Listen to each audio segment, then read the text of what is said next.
আমাদের দয়ার নবীজি বললেন, সে অপমানিত হোক, তার নাক ধুলোমলিন হোক, সে লাঞ্ছিত হোক, সে অপমানিত হোক। কয়বার বলেছেন? তিনবার। কয়বার?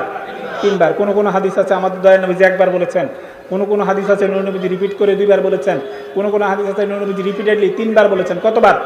দুইবার বলেছেন মানে দয়ার নবীজি বেশি তাকিদ দিয়েছেন, তিনবার বলেছেন মানে আরো বেশি তাকিদ দিয়েছেন। তিনবার বলেছেন তার নাক ধুলোমলিন হোক, সে অপমানিত হোক। কিলা ওয়ামান ইয়া রাসূলুল্লাহ, সাহাবারা বলল ইয়া রাসূলুল্লাহ, কার অপমানের কথা আপনি বলছেন? আমাদের দয়ার নবীজি নূর নবীজি নুরানি জবান মোবারক দিয়ে বলে দিয়েছেন, মান আদরাকা আবাওয়াইহি ইনদাল কিবার আও আহাদিহিমা আও কিলাইহিমা ফালাম ইয়াদখুলিল জান্নাহ। যে ব্যক্তি তার মা বাবাকে বৃদ্ধ অবস্থায় পেয়েছে। কি অবস্থায়? আরো জোরে বলেন, কি অবস্থায়? অনেক সময় দেখা যায় আমাদের যদি বুড়া বাবা থাকে বা মা থাকে বা বৃদ্ধ বাবা মা থাকে, আমরা বার্ডেন মনে করি। কি বলি মনে করি? বার্ডেন মনে করি, বোঝা মনে করি। কিন্তু আমাদেরকে বুঝতে হবে আসলে তারা আমাদের বার্ডেন না।